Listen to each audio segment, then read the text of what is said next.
Well, now we're going to head off into the news with CCN's Jesse Mogle. And now, CCN, Crown City News.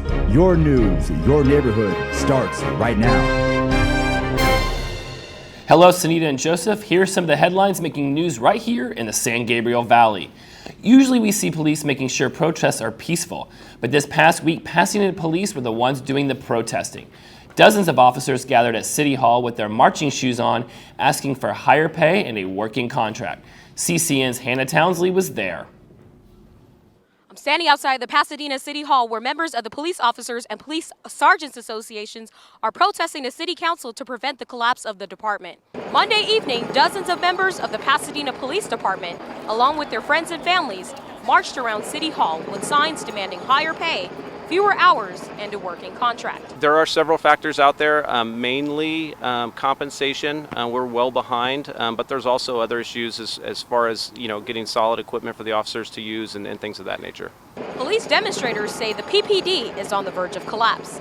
They took the protests inside City Hall to warn council members about the problems they say could cause the department to implode. We are already having trouble filling patrol teams. We have to constantly hire officers.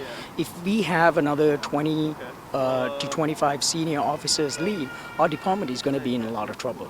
City management publicly acknowledged the police department is critically understaffed and needs to hire more officers, yet authorized positions were allowed to go from 260 in 2007 to 239 presently. Officer Veronica Burris also says low pay, the possibility of demotion, and payroll problems are driving many good officers away. In terms of salary and benefits, we have not only failed to keep pace with other agencies, but have sunk to almost the last position in the survey of a relevant labor market. Morale amongst the officers has also further eroded by the fact that city management has been unable to resolve what is perceived as a relatively simple payroll glitch that prevents our officers from being accurately paid for the time they have worked. Vice Mayor Jackie Robinson told police the council will work on addressing their concerns. We appreciate your continued dialogue, and we continue to look forward to continuing to work with you so that we can quickly resolve these issues.